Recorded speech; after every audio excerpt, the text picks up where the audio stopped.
Let us pray.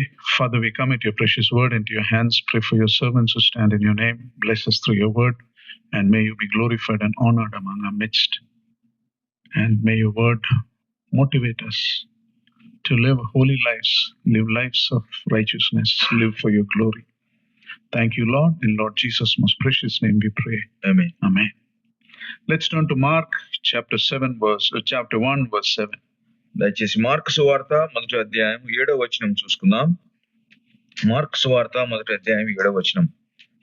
మరియు అతడు, నాకంటే శక్తిమంతుడు ఒకడు నా వెనుక వచ్చుచున్నాడు, నేను వంగి ఆయన చెప్పుల వారిని విప్పుటకు పాత్రుడను కాను.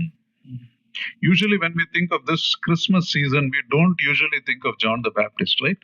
సాధారణంగా ఈ క్రిస్మస్ సమయంలో బాప్తిస్మిచ్చి యోహాను గురించి మనం తలంచం. If you have a nativity play, you don't find him in any nativity play. మనం ఏదన్నా క్రిస్మస్ కి సంబంధించి ఏదైనా చిన్న నాటకాలు గాని అటువంటి ఏదైనా వేస్తున్నప్పుడు బాప్తిస్మిచ్చి యోహాన్ని సాధారణంగా తీసుకుని రాం బయట. And the Christmas messages we speak is about Isaiah's prophecies or Joseph's dream or Gabriel's appearance or the three wise men, but not John the Baptist. యెషయా గ్రంథంలో నుంచి గాని లేదా గబ్రియల్ ద్వారా వచ్చినటువంటి వాక్యము, మరియా లేదా ముగ్గురు జ్ఞానులు అటువంటివన్నీ వస్తుంటాయి. కానీ బాప్తిస్మిచ్చి యోహాను గురించి సాధారణంగా క్రిస్మస్ సమయంలో గాని క్రిస్మస్ సమయంలో చేసే కార్యక్రమంలో గాని గుర్తుపెట్టుకోం. We sing many carols that talk of the three kings, carols that talk of the shepherds. Carols పాడుతున్నప్పుడు కూడా ముగ్గురు జ్ఞానుల గురించి, ఆ తర్వాత గొర్రెలు కాసుకునేటువంటి వారి గురించి మాట్లాడుతాం. We sing about the angels, we sing even about the manger, but never about John the Baptist. I haven't heard a single carol about John the Baptist. దూతల గురించి మాట్లాడతారు, లేదా ఆ పశువుల తొట్టిని గురించి మాట్లాడతారు, కానీ బాప్తిస్మిచ్చి యోహాను గురించి మాట్లాడరు. But John the Baptist is the man sent to prepare the way of the Lord. కానీ బాప్తిస్మిచ్చి యోహాను ఇదిగో ఆయన కొరకై, యేసుక్రీస్తు వారి కొరకై మార్గమును సిద్ధపరచడానికి పంపించబడిన వాడుగా చూస్తున్నాం. And John the Baptist was the Lord's cousin. ఈ బాప్తిస్మిచ్చి యోహాను యేసుక్రీస్తు వారికి దగ్గర సహోదరుడుగా మనం ఎంచవచ్చు. More than that, he was probably the first person who greeted the Lord when he came to earth. అంత మాత్రమే కాదు, యేసుక్రీస్తు వారు నరావతారిగా ఈ లోకమునకు వచ్చినప్పుడు మొట్టమొదటిగా ఆయన్ని సంబోధించి ఆయన గ్రీట్ చేసినటువంటి వాడు యోహానే. Any idea when this greeting took place? ఎప్పుడు జరిగిందో మీకు తెలుసా? In the womb. John the Baptist greeted him while he was in his mother's womb. బాప్తిస్మిచ్చి యోహాను ఇదిగో తన తల్లి గర్భములో ఉన్నప్పుడే యేసుక్రీస్తు వారిని సంబోధించి పలికినట్లుగా మనం see that in Luke 1:40 and 41. లూకా సువార్త మొదటి అధ్యాయం 40-41 వచనం చూడవచ్చు అన్నమాట. When Mary went to Zechariah's house and greeted Elizabeth, when Elizabeth heard Mary's greeting, the unborn baby leapt inside her womb.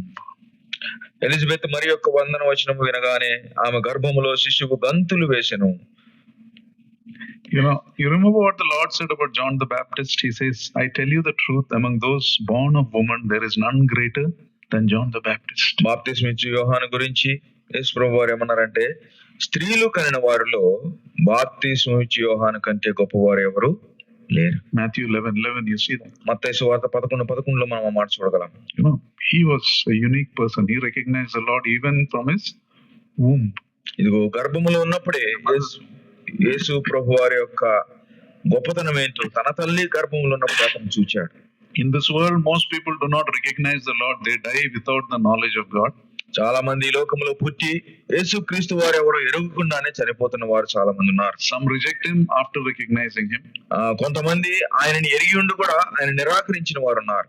And some after recognizing still take a long time to come to him. కొంతమంది ఆయన ఎవరో ఎరిగి కూడా చాలా కాలం వారు తీసుకుంటారు ఆయన అంగీకరించడానికి. But here was a man who recognized the Lord while he was still in the womb and lived for his glory all the days of his life. కానీ ఇక్కడ మనం చూస్తున్నాం, తన గర్భంలో ఉన్నప్పుడే యేసు ప్రభు వారంటే ఎవరో ఎరిగాడు, చివరి వరకు కూడా ఆ యేసు ప్రభు వారి కొరకై జీవించినటువంటి వ్యక్తిగా మనం గమనించవచ్చు. In other words, very few men received the real king of earth so correctly as John the Baptist. మరి ఒక మాటలో చెప్పాలంటే చాలా కొద్ది మంది భూలోకములో యోహాను బాప్తిస్మిచ్చి యోహాను ఎలాగైతే యేసుక్రీస్తు వారిని రాజుగా అంగీకరించాడో చాలా కొద్ది మంది మాత్రమే అలాగే యేసు ప్రభు వారిని అంగీకరించిన వారు ఉన్నారు. So let's for a few minutes step out from the season of cakes and carols and presents and look at what John the Baptist spoke about the Lord. కాబట్టి కొద్ది సమయం ఈ యొక్క క్రిస్మస్ సన్నివేశాల నుండి సందర్భాల నుంచి మనం పక్కకు తప్పుకొని బాప్తిస్మిచ్చి యోహాను గురించి కొంచెం తలపోద్దాం. Let us look at one thing he mentioned. The first thing in a sentence.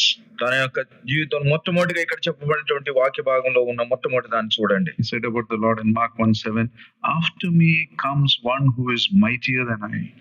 నాకంటే శక్తివంతుడు ఒకడు నా వెనుక వచ్చుచున్నాడు. You know, see, of all the words John could have used, the first attribute he says is the Lord's might. అన్నిటికంటే ముఖ్యంగా ఇక్కడ చూసినట్లయితే దేవుని యొక్క శక్తిని గురించి బాప్తిస్మిచ్చి యోహాను ఇక్కడ చెప్తున్నాడు. This is going to be a mighty God. ఇదిగో ఈయన శక్తిమంతుడైనటువంటి దేవుడు. 100 years earlier Isaiah said this, Isaiah 6:9, "His name shall be mighty God." ఇదిగో ఒక శతాబ్దం కిందట యెషయా ప్రవక్త చెప్పాడు, ఆయన ఇదిగో శక్తి కలిగినటువంటి దేవుడు అని. What a name to give a helpless baby, right? ఇదిగో ఏ మాత్రం కూడా సహాయం చేయలేనటువంటి నిస్సహాయమైనటువంటి చిన్న బాలునికి ఎంత గొప్ప పేరండి. Today when a baby is born, what do we say? We announce born 25th December 2024, weight 3.2 kgs, length 23 inches, name is maybe Moses or Daniel or John. ఈ దినాల్లో ఒకవేళ ఎవరన్నా ఒక చిన్న శిశువు పుడితే డిసెంబర్ 2024 డిసెంబర్ 25వ తారీఖున ఇదిగో ఇంత పొడుగున్నటువంటి చిన్న బాలుడు, ఇంత బరువున్నటువంటి బాలుడు, అతని పేరు మోసను డానియల్ అనో చెప్తాం. Here it says, "His name shall be." This baby will be called mighty God. కానీ ఇక్కడ చూసినట్లయితే ఈయన శక్తివంతుడైనటువంటి వాడుగా చూస్తున్నాం. The baby born in this little town of Bethlehem is going to be called mighty. ఇదిగో చిన్న గ్రామమైనటువంటి బెత్లెహేములో పుట్టినటువంటి ఆయన సర్వాధికారి అయినటువంటి దేవుడా. This child raised in a despised place called Nazareth, he is going to be mighty. ఎన్నిక లేనటువంటి నజరేతు గ్రామంలో పెరిగినటువంటి ఈ యొక్క వ్యక్తి ఈయన గొప్ప దేవుడై అంటున్నారా? This carpenter's son who had no house of his own, he is going to be mighty. ఇదిగో ఒక వడ్లవాణి కుమారుడైనటువంటి ఈయన, సొంత ఇల్లు లేనటువంటి ఈయన ఒక గొప్ప దేవుడు అవబోతున్నాడా? The man who would die a criminal's death on a Roman cross is going to be called mighty.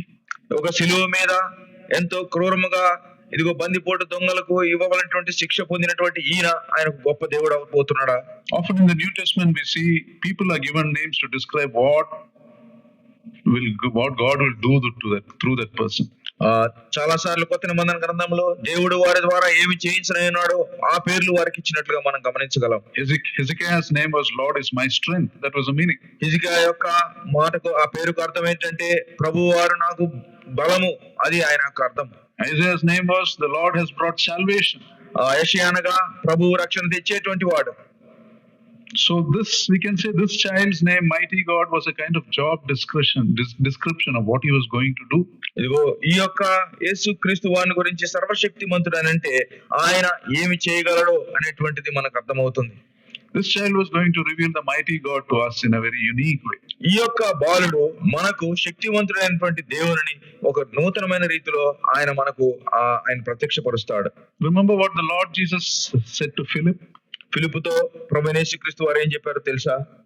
He said, "Philip, anyone who has seen me has seen the Father." ఫిలిప్పు, నన్ను చూచిన వారు తండ్రిని చూచిన వారే. John 14:9. యోహాను సువార్త 14:9 మనం చూడవచ్చు. Lord Jesus came to show us God's mightiness in a very unique way. యేసుక్రీస్తు వారు సర్వాధికారి అయినటువంటి దేవునికి ఉన్నటువంటి ఆ శక్తిని నూతనమైన రీతిలో మనకు ప్రత్యక్షం చేయడానికి ఆయన వచ్చాడు. He came as in flesh, he came as a baby, he came as a child to show this mighty God. ఆయన శరీరధారుడుగా ఒక చిన్న బాలుడుగా ఈ లోకంలోనికి వచ్చాడు. So let us see 4 aspects of this mighty God. ఈ యొక్క శక్తిమంతుడైనటువంటి సర్వాధికారైన దేవుని గురించి 4 సంగతులు చూద్దాం. First is his birth was mighty. మొట్టమొదటిగా ఆయన పుట్టుక, ఆయన జననము అది ఎంతో శక్తివంతమైనది. You know, he was conceived of a virgin. ఆయన కన్యక ద్వారా ఇదిగో జన్మించినటువంటి వ్యక్తి. Now we don't need a doctor to tell us that virgins can't conceive children, right? We don't need anybody to tell us. We know that. ఈ లోకములో కన్యకలు ఇదిగో గర్భము ధరించలేరు అనేటువంటి సంగతిని ఎవరో చెప్పాల్సిన అవసరం లేదండి. It's a biological impossibility. అది అసంభవమైనటువంటిది. But this is also a thought that what you think is impossible is not impossible for God. కానీ మనకు అసంభవమైనటువంటిది దేవునికి అసంభవం కాదని ఈ యొక్క మాట ద్వారా మనకు అర్థమవుతుంది. Here we see God did something he had never done before. ఇదిగో దేవుడు ఇదివరకు ఎన్నడూ చేయనటువంటి కార్యాన్ని చేస్తున్నాడు. And something he was never going to do again also. తిరిగి మరలా ఆయన కార్యాన్ని చేయడు కూడా. By his mighty power, God brought together two radically different things. ఇక్కడ ఆయన శక్తి ద్వారా రెండు విప్లవాత్మకమైనటువంటి వ్యతిరేకమైనటువంటి సంగతులను చేస్తున్నాడు. Two opposites he brought it together. రెండు వ్యతిరేకమైనటువంటి వాటిని ఆయన దరికి చేర్చాడు. He blended humanity with divinity in the womb of Mary. ఆయన మానవత్వాన్ని దైవత్వాన్ని మరి యొక్క గర్భములో కలిపినట్లుగా మనం చూడగలం. His own divine nature and our human nature in one person. ఒక్క మనిషిలో దైవత్వము మానవత్వము రెండు కలిసిగా మనం చూస్తున్నాం. It's amazing when you think of it. దాని గురించి ఆలోచిస్తే మనకు అది ఎంతో ఆశ్చర్యకరంగా ఉంటుంది. God on the throne becomes child in the womb. ఇదిగో సింహాసనాసీనటువంటి ఆ యొక్క దేవుడు ఒక గర్భములో చిన్న శిశువుగా వచ్చాడు. That's how you can't explain. This stunning aspect is told in Luke 1:35. The angel tells Mary. లూకాసు వార్త 1:35 ఇగో దూతలు మరియతో ఆ మాట చెప్తున్నారు. The Holy One will come upon you and the power of the Most High will overshadow you. So the Holy One to be born will be called the Son of God. పరిశుద్ధాత్మ నీ మీదకు వచ్చును, సర్వోన్నతిని శక్తి నిన్ను కమ్ముకొనును గనుక పుట్టబోవు శిశువు పరిశుద్ధుడై దేవుని కుమారుడు అనబడును. Can you imagine the creator is being created? ఇదిగో సృష్టికర్త ఇప్పుడు సృష్టింపబడుతున్నాడు అనేది ఎప్పుడన్నా మనం అర్థం చేసుకోగలమా? The sustainer of the world is being sustained on the nourishment of a young mother. ఈ లోకమును మొత్తాన్ని నిర్మించినటువంటి వాడు ఇదిగో ఒక యవ్వన కన్యక ద్వారా ఇదిగో ఈ లోకములో ఆయన జీవించబోతున్నాడు అనే సంగతిని అర్థమైందా? Bringing together two radically different things. ఇదిగో రెండు విప్లవాత్మకమైనటువంటి విరుద్ధమైనటువంటివి అక్కడ జరుగుతున్నాయి. His birth was mighty. ఆయన యొక్క పుట్టుక ఎంతో శక్తివంతమైనది. Second, his life was mighty. రెండవదిగా ఆయన జీవితము ఎంతో శక్తివంతమైనది. We can go endlessly, but just all his life, it was a display of the mighty power of God through his life. యేసుక్రీస్తు వారి యొక్క జీవితం ద్వారా ఇదిగో ఆయన శక్తి ఎంత గొప్పదో మనం గమనించగలం. You know, for example, in Luke 4:36, when everyone saw the Lord had done, cast out a demon, their response was, with what authority does he give these orders? And the demons listen to him. లూకాసు వార్త 4:36 అందుకు అందరూ విస్మయం ఉంది. ఇది ఎట్టి మాట, ఈయన అధికారముతోను బలముతోను అపవిత్రాత్మలకు ఆజ్ఞాపింపగానే అవి వదిలిపోవచ్చున్నవని ఒకనితో ఒకడు చెప్పుకొనిరి. Another occasion, we read of a woman who had a severe bleeding problem. మరి ఒక చోట ఎంతో రక్తస్రావము కలిగినటువంటి ఒక స్త్రీ గురించి మనం ఎరుగుదాం. No need to turn. Mark 5:25. Mark సువార్త 5:25 మాట చూస్తున్నాం. The tragedy of her life is summed up in 3 sentences about her. ఆమె యొక్క జీవితం అంతా కూడా 3 వచనాల్లో అక్కడ మనం చూస్తున్నాం. She suffered very much. ఆమె ఎంతగానో ఇబ్బంది పడింది. She spent all the money she had. ఆమె తనకున్నదంతా వ్యయపరిచింది. And instead of getting better, she was getting worse. ఆమె ఇదిగో స్వస్థపడటానికి బదులుగాను ఆమె ఎంతగానో కృషించిపోయినట్లుగా మనం చూస్తాం. 12 దీర్ఘ సంవత్సరాలుగా ఆమె బాధపడుతూ వచ్చింది. And she somehow manages to touch the Lord and immediately she is healed. ఏదో ఒక రీతిగా ప్రభువును తాకింది, వెంటనే ఆమె స్వస్థపడినట్లుగా చూడగలం. Before she realized what she was suffering for 12 years over. 12 సంవత్సరాలుగా ఎంతో ఇబ్బంది పడుతున్నటువంటి ఆమె ఇదిగో యేసు ప్రభువుని తాకంగానే అది మొత్తం కూడా శుద్ధి అయినట్టు. Mighty power at work. అది ఆయన యొక్క శక్తివంతమైనటువంటి కార్యములు తన జీవితంలో చేశాడు. The way he healed, the way he cast out demons, the way dead was brought to life. అనేకులను స్వస్థపరచడంలో కానివ్వండి, అపవిత్రాత్మలను పంపించి వేయటంలో కానివ్వండి, మృతులను లేపటంలో కానీ ఆయన శక్తి కార్యాలు మనం చూడగలం. The way he controlled nature. ఇదిగో ఆ ప్రకృతిని ఎలాగూ ఆయన ఆధీనంలో పెట్టుకున్నాడు. When he was in the boat once, the disciples were terrified at the storm. ఇదిగో ఒకసారి ఆ తుఫాన్లో శిష్యులందరూ కూడా ఎంతో చాలా భయపడ్డారు. And the Lord gets up and calms the storm. Then the word of God says they were terrified at him, it says. ప్రభు వారు లేచి ఆ తుఫాను గద్దించగా అది నిమ్మలమైంది, కానీ వీరందరూ కూడా యేసు ప్రభువుకు భయపడినట్లుగా మనం చూడగలం. That's the second aspect of God's mighty power. ప్రభువైన యేసుక్రీస్తు వారిని గురించి ఆ గొప్ప శక్తివంతమైనటువంటి ఆ యొక్క జీవితాన్ని మనం His చూడగలం. life was mighty. ఆయన యొక్క జీవితమే శక్తివంతమైనది. Third is death was mighty. మూడవదిగా ఆయన మరణము ఎంతో శక్తివంతమైనది. Now an unbeliever can ask, how was his death mighty? అవిశ్వాసులైనటువంటి వారు అడగవచ్చు, ఆయన శక్తి ఎలాగూ అది ఆయన మరణము ఎలాగూ శక్తివంతమైనదని. Was not the Lord led like a lamb to the slaughter? మన ప్రభువైన యేసుక్రీస్తు వారు వధింపబడేటువంటి గొర్రె పిల్లవలే ఆయన మరణమునకు అప్పగించబడినట్లుగా Was మనం not his చూడగలం. hand and feet nailed to the cross? ఆయన యొక్క చేతులు ఆయన కాళ్ళు సిలువకు అగో మేకులు చీలలు కొట్టినప్పుడు Was he not executed by the Romans? ఆ రోమా సైనికులు ఆయనను ఆ శిక్షకు విధించలేదా? Was it not Pontius Pilate who had the real power?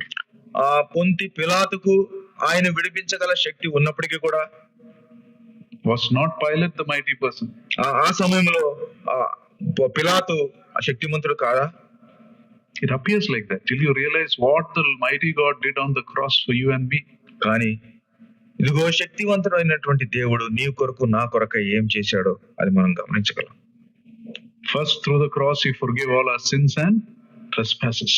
మొట్టమొదటిగా ఆయన మన అపరాధములను మన పాపములను సమస్తము కూడా క్షమించినట్లుగా మనం చూడగలం. Colossians 2:13 says that. కొలొస్సీయులకు రాసిన పత్రిక 2వ అధ్యాయం 13వ వచనంలో మనం మాట చూడగలం. When you were dead in your sins and in the circumcision of your sinful nature, God made you alive with the Lord Jesus Christ. మరియు అపరాధముల వలన శరీరమందు సున్నతి పొందక ఉండటం వలన మీరు మృతులై ఉండగా దేవుడు వ్రాతరూపకమైన ఆజ్ఞల వలన మన మీద రుణముగాను మనకు విరోధముగాను నుండిన పత్రమును మేకులతో సిలువకు కొట్టి దాని మీద చేవరాతను తుడిచివేసి మనకు అడ్డము లేకుండా దానిని ఎత్తివేసి మన అపరాధములన్నిటినీ క్షమించి ఆయనతో కూడా మిమ్మల్ని జీవింపజేసెను. You see, there was an infinite weight of our sins that no one could bear, and he bore it for us. మన మీద మనం మోయలేనటువంటి భారమైనటువంటి పాపం ఉంటుండగా అది ఆయన భరించినట్లుగా మనం చూడగలం. And he not only forgave our sins, he made us alive in him. ఆయన మన పాపములను క్షమించడం మాత్రమే కాదు గాని క్రీస్తునందు ఆయన మనల్ని సజీవులుగా చేశాడు. You see, men like John the Baptist could powerfully preach about the forgiveness of sins, but only one man could actually forgive sins. బాప్తిస్మం ఇచ్చి యోహాను ఎంతో శక్తివంతంగా పాపములను క్షమించబడే దాని గురించి ప్రకటించినప్పుడు కూడా ఇదిగో ఒకే ఒక్క వ్యక్తి మాత్రమే పాపములను క్షమించగలడు. Through him the Bible says we receive the Holy Spirit to live that life of power. ఇదిగో ఆయన ద్వారా పరిశుద్ధాత్మ దేవుడు మన జీవితంలోకి వచ్చి మనం శక్తివంతమైన జీవితం జీవించగలం. John the Baptist baptized with water, but he will baptize you with the Holy Spirit, he said. ఇదిగో బాప్తిస్మం ఇచ్చి యోహాను నీటితో బాప్తిస్మం ఇచ్చాడు, కానీ ప్రభువైన యేసుక్రీస్తు వారు ఆత్మతో బాప్తిస్మం ఇచ్చినట్లుగా చూడగలం. Also through the cross, the Lord disarmed all the spiritual forces that were against us. ఆయన సిలువ ద్వారా ఏవైతే మనకు విరోధమున్నటువంటి ప్రతి విధమైనటువంటి దురాత్మలను ఆయన వాటిని ఛేదించినట్లుగా మనం గమనించగలం. In these verses the Bible says on the cross Satan was disarmed. ఇక్కడ చూసినట్లయితే ఆ యొక్క సిలువ మీద సాతానుడు ఇదిగో తనకున్నటువంటి ఆయుధాలన్నింటినీ కూడా దేవుడు తీసివేసినట్లుగా. As if saying you thought the Lord was crucified. No, నిరాయుధులుగా చేశాడు. ఇదిగో అక్కడ చూసినట్లయితే సాతానుడు నిరాయుధుడుగా అయిపోయాడు. What does disarm mean? నిరాయుధులుగా అవటం అంటే ఏంటి? In this context, disarm means to take away from someone a weapon he is using to harm you. నిరాయుధులుగా చేయటం అంటే ఎవరైనా ఏదన్నా ఒక ఆయుధాన్ని నీకు వ్యతిరేకంగా వాడుతుంటే ఆ వారి దగ్గర నుంచి ఆయుధాన్ని తీసివేసుకోవటమే వారిని కాబట్టి నిన్ను నన్ను అపవాది ఏ యొక్క ఆయుధాన్ని అయితే ఉపయోగించి మనల్ని వాడు చంపాలనుకున్నా లేదా మనం నాశనం చేయాలనుకుంటున్నాడో ఆ ఆయుధాన్ని ప్రభు వారి సిలువలో లాగివేసుకున్నాడు. What are at least two weapons I will talk now. ఇప్పుడు రెండు సంగతులు మనం మాట్లాడుకుందాం. First weapon the Lord disarmed is Satan cannot condemn you anymore. మొట్టమొదటిగా సాతానుడు ఇక ఎన్నడూ కూడా మన మీద నేరం మోపేటువంటి ఆ యొక్క ఆస్కారం వాడికి లేకుండా చేశాడు. One terrible weapon Satan had was our unforgiven sin. He could keep accusing us. సాతానుకున్నటువంటి ఒక గొప్ప ఆయుధం ఏంటంటే ఎప్పుడు కూడా ఇదిగో నిన్ను క్షమించకూడనటువంటి పాపాలతో నిన్ను మాటి మాటికి గుర్తు చేస్తుంటాడు.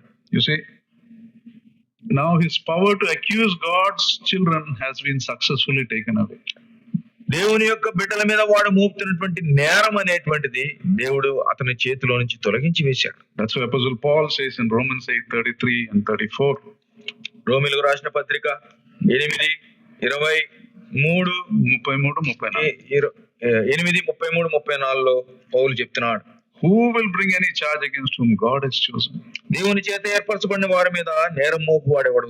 It is God who justifies. ఇదిగో నీతిమంతులుగా తీర్చు వాడు దేవుడే. Who is he that condemns? శిక్ష విధించు వాడెవడు?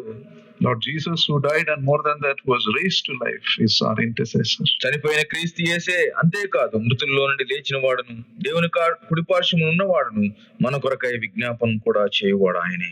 The second way Satan is disarmed is రెండవదిగా సాతాను నిరాయుధం చేసిన ఆ యొక్క ఆయుధం ఏంటంటే the weapon of the fear of death. మరణం అనేటువంటి భయాన్ని, ఇదిగో ఆ యొక్క ఆయుధాన్ని దేవుడు తీసివేశాడు. His power to hold us with the fear of death has been removed. మనల్ని భయము, ఇదిగో మరణ భయం అనే దాని చేత వాడు మనల్ని బంధిస్తుంటుండగా దాని నుంచి దేవుడు మనల్ని విడుదల చేశాడు. See Hebrews 2:14. హెబ్రీయులకు రాసిన పత్రిక 2:14 మనం చూసినట్లయితే, Since therefore children share in flesh and blood, he himself partook of the same things, that through death he might destroy the one who has the power of death, that is the devil.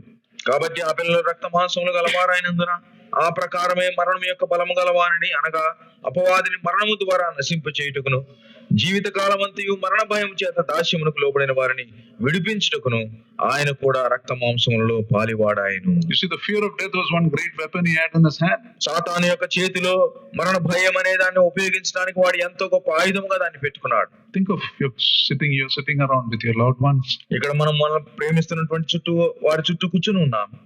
Suddenly one of you may not be there. ఇదిగో అమాంతముగా మనలో ఒకరు లేకపోవచ్చు.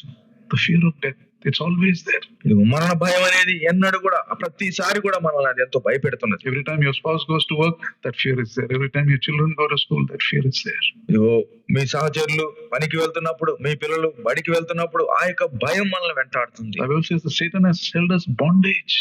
That fear of death. ఆ యొక్క మరణ భయం చేత అపవాది మనల్ని బంధించాడు.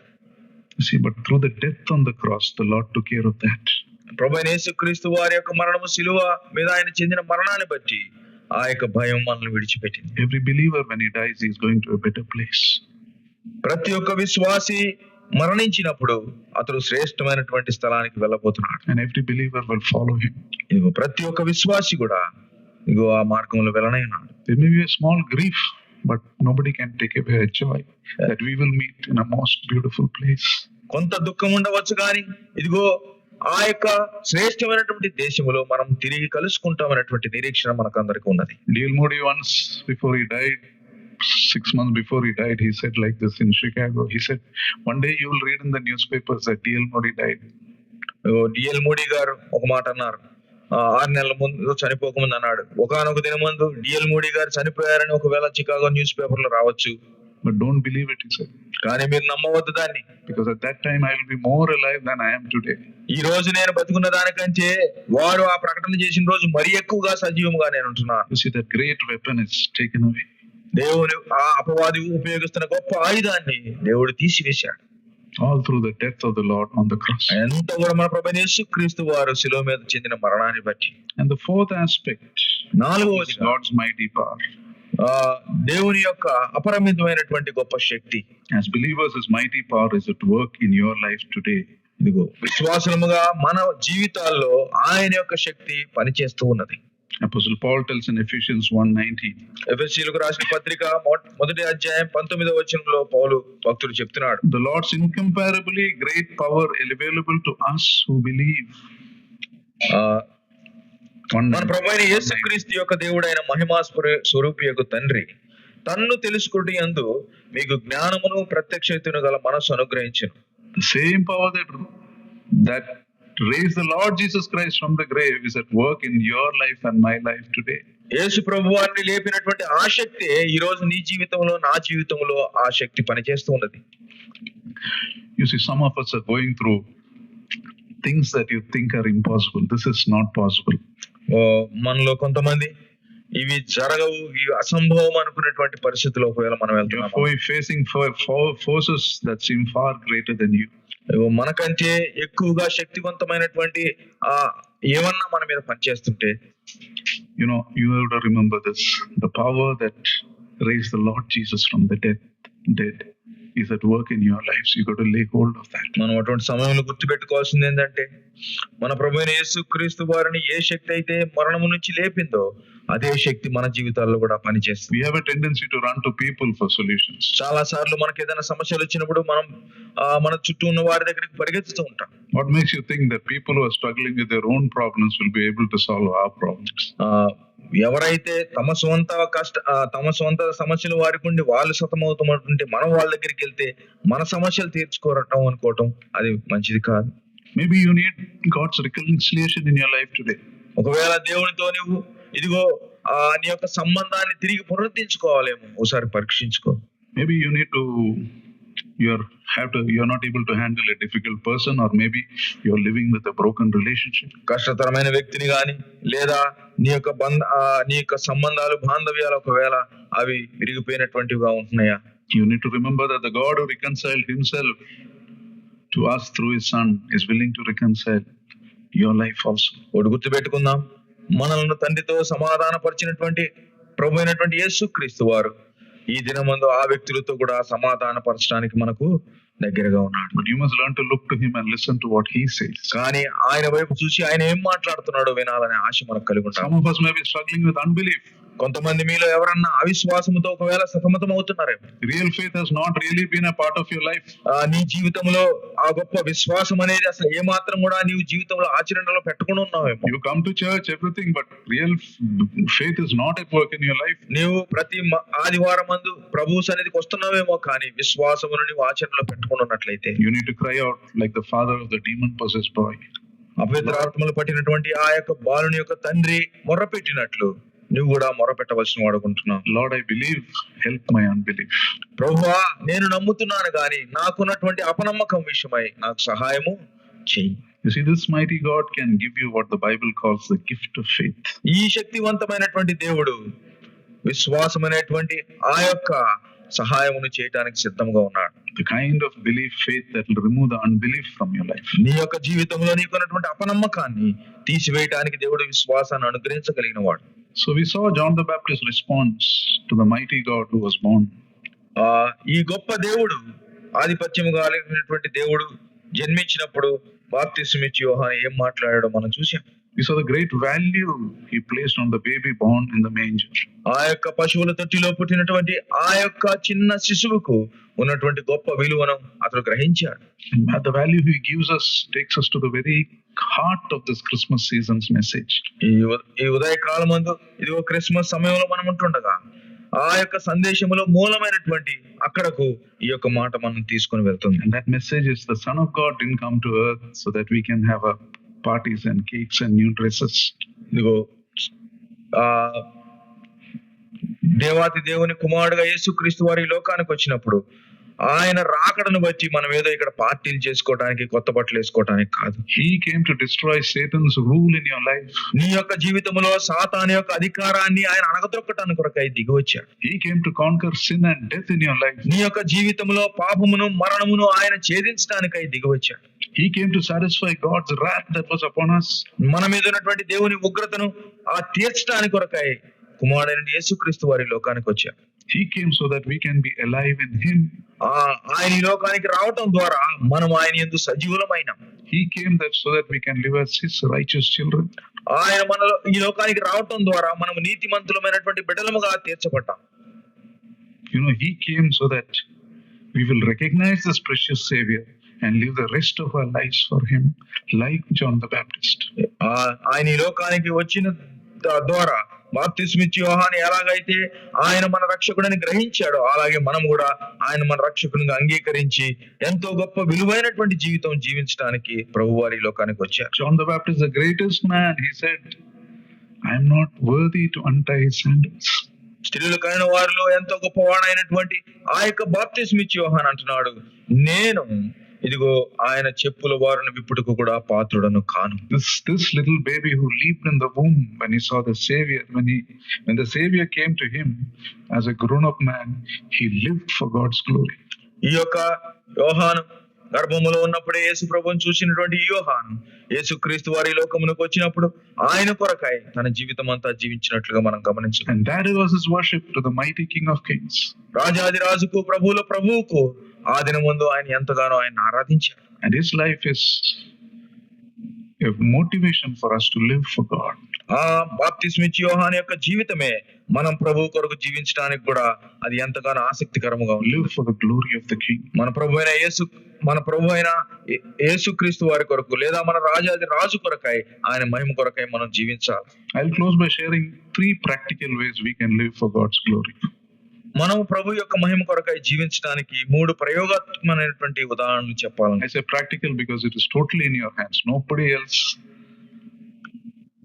అది ప్రయోగాత్మకం ఎందుకు చెప్తున్నామంటే అది కేవలం నీ చేతిలోనే ఉన్నది. అది First, మొట్టమొదటిగా we must shed our pride and replace it with humility. మొట్టమొదటిగా మనకున్నటువంటి గర్వాన్ని విడిచిపెట్టి మనం దీనత్వాన్ని ధరించుకోవలసిన వారం ఉంటుంది. A proud person cannot change. ఆ గర్వష్ఠుడైనటువంటి వ్యక్తి ఎన్నడూ కూడా మారడు. If you see a proud believer, most likely he is not a believer.